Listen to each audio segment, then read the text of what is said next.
How many of you have seen a tiger? Okay, many of us in the zoo have seen a tiger, and we know that it has got stripes, which actually is very striking. That's why vivid stripes.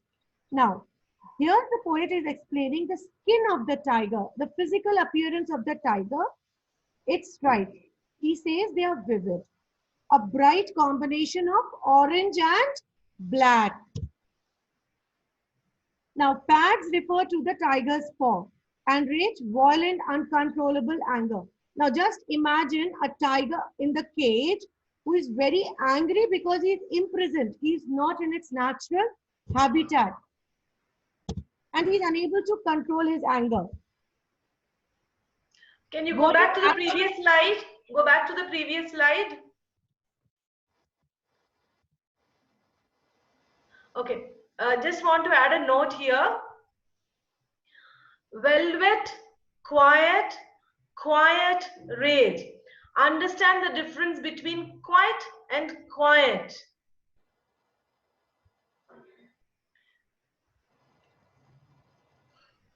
Right?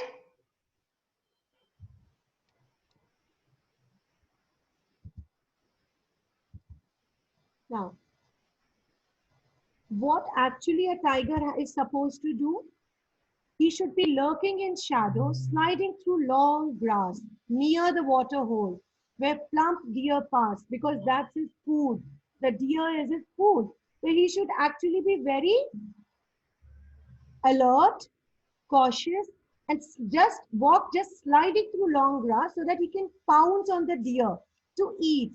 But when he is in the, okay, we'll go to the meaning now. So lurking means remaining hidden so as to wait in ambush, to attack by surprise. Sliding, move along.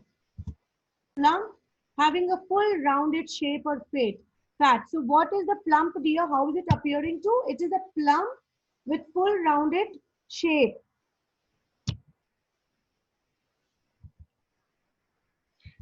Can we go back? Can we go back to the previous stanza?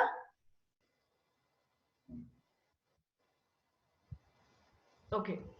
Here the poet is trying to bring in a difference between the tiger that is in the forest and the tiger that is in the zoo. He says the tiger that is in the zoo should be actually lurking in the shadow in the forest. He is saying that the tiger that is in the zoo, it should be in the forest near the water hole where the plump deer pass. Now, the plump deer is the tiger's favorite meal. So where the favorite meal is, the tiger is supposed to hide so that it is ready for its surprise attack. Instead of being in the forest, it is in the zoo.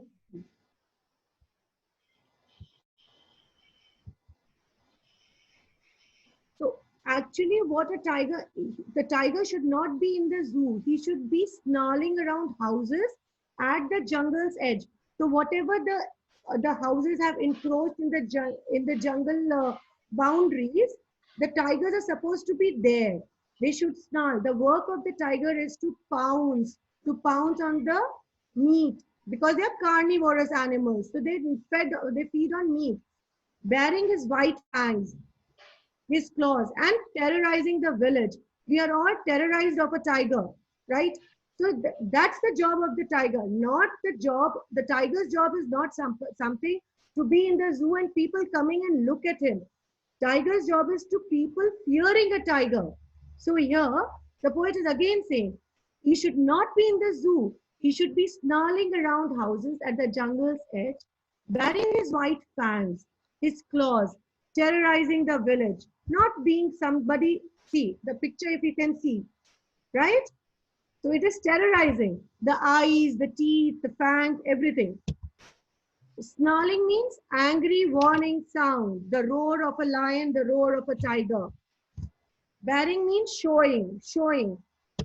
Fangs mean teeth, the canine tooth on the side, which is the symbol of a carnivorous animal, the canine tooth with which he tears the flesh. And claws are the nails. Terrorizing, causing fear. Now, when we go to a zoo, we are actually not afraid of a tiger because we are watching them. But that's not what a tiger is meant for. Tiger is not a friendly animal. Can we go back? Can we go back?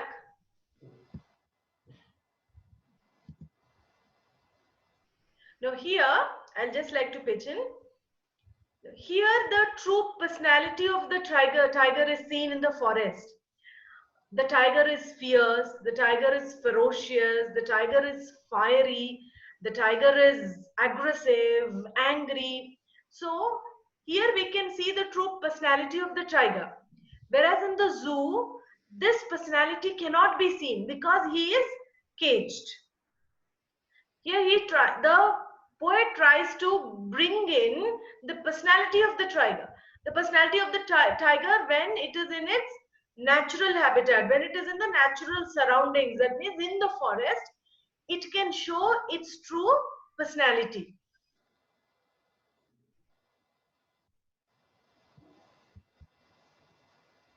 Now, this is a little sad emotion, the pity emotion, the concerned emotion of the poet, which is coming out. Now, the poet is Leslie Norris. Again and again, I am reiterating so that you all remember the name. But he's locked in a concrete cell. His strength behind bars, the strength which he should show in the forest, which is his personality, is behind bars, stalking the length of his cage. The tiger, which can move freely in the jungle, is confined to a cage, and he can just walk, stalk in that few meters or few inches or whatever is the dimension, ignoring visitors. The tiger, who was actually supposed to scare people, is now ignoring visitors. Such a pitiable condition. So concrete, a mixture of broken stone, sand, cement, and water used in the construction of buildings. So though, I'll just tell one thing over here. Though in the forest, in the zoo, they tried to create a natural habitat by putting some grass, pond, caves. It's not so much helpful for the, so much constructive for the tiger who is supposed to be in that natural habitat, which is created naturally.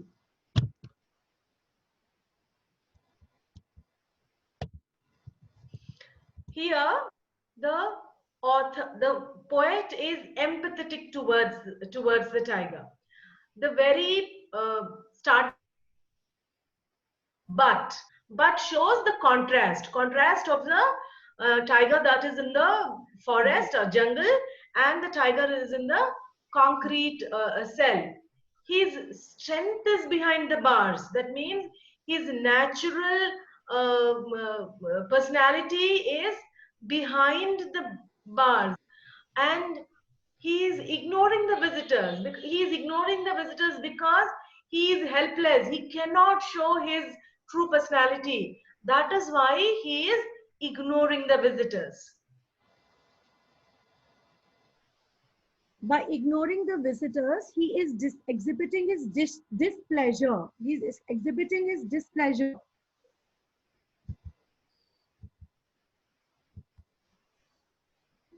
So the last stanza, he hears the last voice at night, the patrolling cars, and stares with his brilliant eyes at the brilliant stars. So what is the meaning of patrol? Patrol, that is keep watch over an area by regularly walking or traveling around it. Stares, looks fixedly, brilliant, very bright. So here the poet talks about the daily routine of the tiger. The last voice that the tiger hears is the voice of the police security or the zookeepers. It stares at, it doesn't take rest during the night due to visitors, or during the day due to visitors, because visitors come to see. At night too, after the patrolling, it stares at the bright shining stars with its bright eyes. The poet wants to say that the tiger is sad and he is confined in the cage, so he cannot do anything. Therefore, he stares at the stars in the night and tries to divert his thoughts towards them. Because definitely when we are confined to something, we have no activity as human beings, we do not get sleep, and then people stare at the empty ceiling. So here it is tiger who stares at the stars with his twinkling eyes.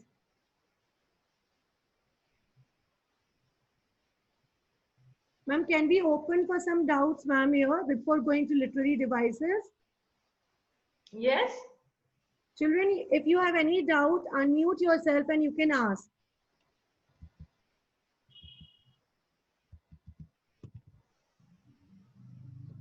Yes, Vaishnavi? Any doubt, anybody? No, ma'am. No, ma'am, I have a doubt. Who is that? Ma'am, Farhan. Farhan, yes, Farhan, tell me. Ma'am, when the tiger stares at the stars, what does it symbolize?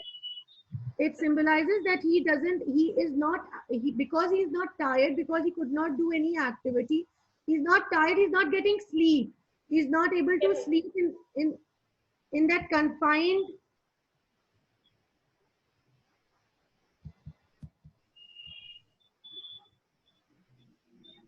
Because he cannot do anything, so he cannot sleep. That's the reason he is just staring at the sky. That's it. In the morning also, the tiger naturally is supposed to sleep in the morning and hunt at night. Yes? Yes. Yes, ma'am. But here in the morning, he is unable to take rest because there are a lot of visitors. So at night also, he cannot do anything other than just looking at the stars, with his bright eyes. Bright eyes. That shows his helplessness. That the tiger is helpless because it is caged. वो पिंजरे में बंद है, वो दहाड़ नहीं सकती. So it is confined, it is imprisoned in the cage. So it is helpless and it is just observing the stars in the sky. Children, here I would also like to tell you one thing. When the animals are kept in the zoo, though they are fed with all the things which they are required, for example, flesh. So flesh will be there. Flesh is given to the tiger in the regular intervals, but yet they are not healthy. The reason is because their thing of getting food is not done naturally. It is provided. So anything which is provided to them will not make, they cannot do anything when they are captivated. So that's the reason the animal which is supposed to sleep in the morning and hunt in the night is unable to go out. He can only hear the signals, the patrolling sounds. They're supposed to be inside. So that's the reason he's not getting sleep. Yes? Yes, Farhan? Yes, ma'am. Thank you. Clear? Yes, ma'am. Okay. Now, can we go to the literary devices in this poem?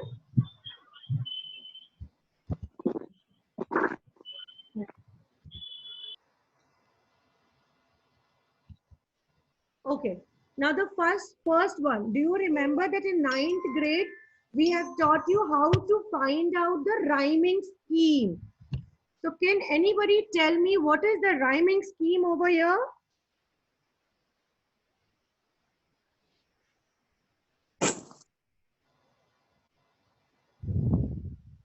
Can anybody tell me? Maisha, can you tell me? Ma'am, it is A, B, C, D. A, B? C, D. D by D. Stripe.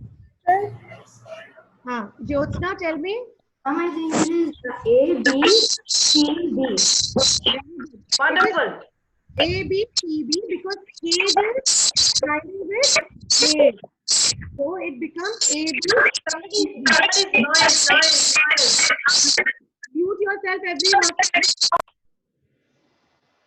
Right.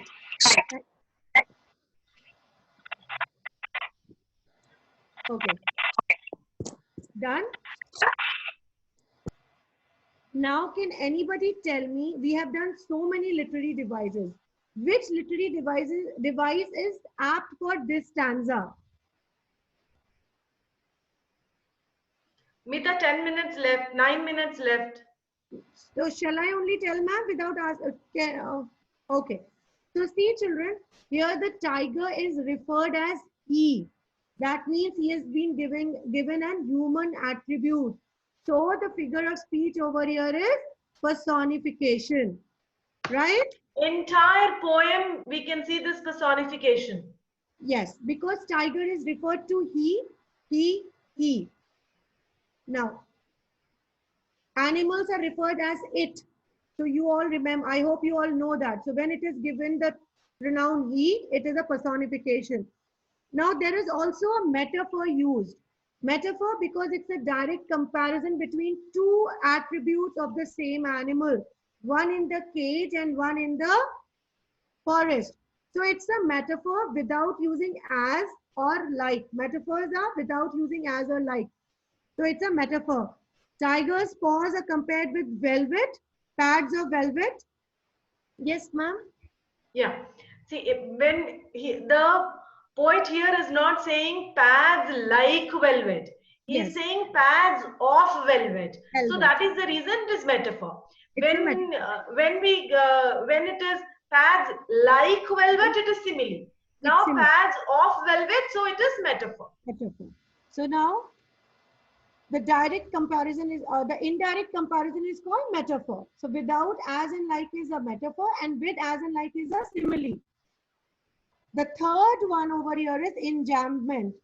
Mita, you may have to click.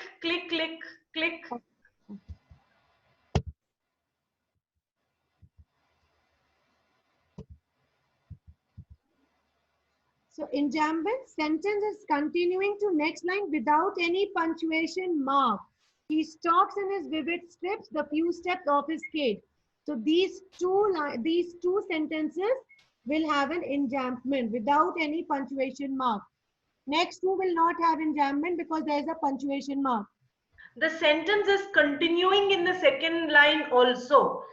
The sentence is continuing in the second line without a punctuation mark. Yes, then we call it enjambment. We can find this in other stanzas too. And then comes the last, the next one is imagery. So now because you can visualize the tiger, you're visualizing, your sense of visualizing is coming out. That's why it is imagery over there. You can in fact, when you read, you can imagine a tiger with the orange and black stripes. You can imagine the cage. You can imagine velvet. You can imagine claws. All that you can imagine. So the poet is creating an image. A visual image. The next one is consonants. That is repetition of a consonant sound in a particular line. So here, do we have consonant there? Yes, yes. See, the repetition here is starts, S, and stripes, S, first S and last S. Last S. S is there. And then is assonance, use of vowel sound I's in vivid strip. V-I-V-I-D, S-T-R-I. So that's I. In his vivid stripes. You can see I. First line. And then we have the last one is, no, that's all assonance. Oxymoron. Oxymoron is quiet, rage. Quiet also, a rage cannot never be quiet. Right, children? An angry mood cannot be quiet. So the last one will be quiet, rage. Silence. When you compare two opposite emotions or opposite meanings together, then we call it as oxymoron. Quiet is being silent, quiet. Rage is being angry. So can angry be quiet? It can't be. So such kind of expression is called oxymoron. Ma'am, next stanzas for literary devices, can we do it on Wednesday? Because no, go ahead please, quickly. Okay.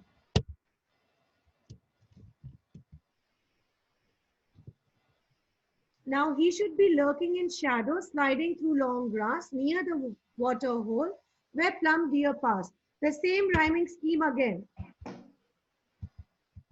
Go back, Mita, go back. Go back, please go back. Here the rhyme scheme is the same. A, B, C, B, grass and pass. Enjambment. Where can you see enjambment? Yes, Riding through long grass near the water hole. No punctuation mark. Imagery, you can imagine the tiger in the shadow, the grass, the water hole, and the plump deer. That's the imagery. Now, where do you think is alliteration?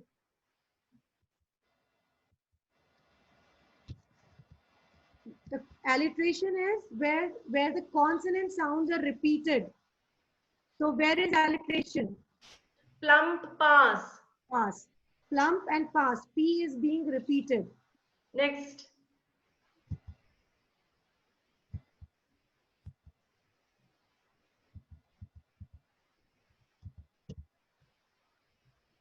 Back, Mita. Yes, ma'am. Now the third one is again the same rhyming scheme. Enjambment, because the sentence is continuing without a punctuation mark. A nomotopia is there. Now, what is a nomotopia? What word is a nomotopia? Is the animal sound, the sounds. So here the sound which is, yes, ma'am. The sound which is denoting a nomotopia is snarling. Snarling is the word which denotes a nomotopia. That's the sound made by tiger. Tiger. Snarl. Roar. Roar is the sound made by a lion. Now, assonance is there. Again, the repetition of a vowel sound. So, repetition of vowel sound. Locked. No, not in this paragraph. Assonance is O. O should be snarling around houses. O, O, O.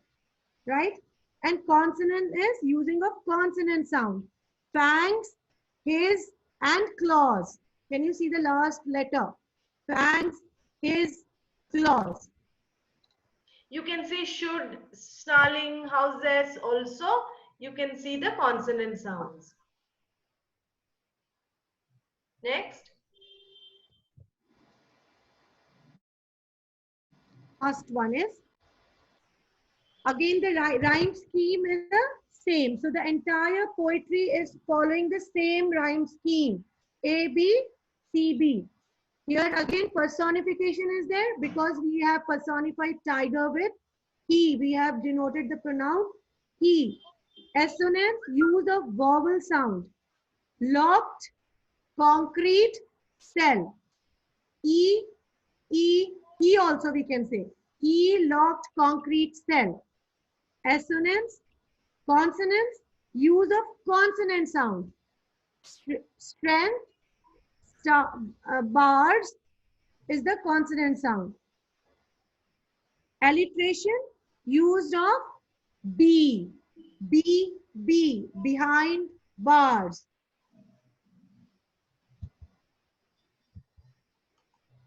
Last stanza, again the rhyming scheme A, B, C, B.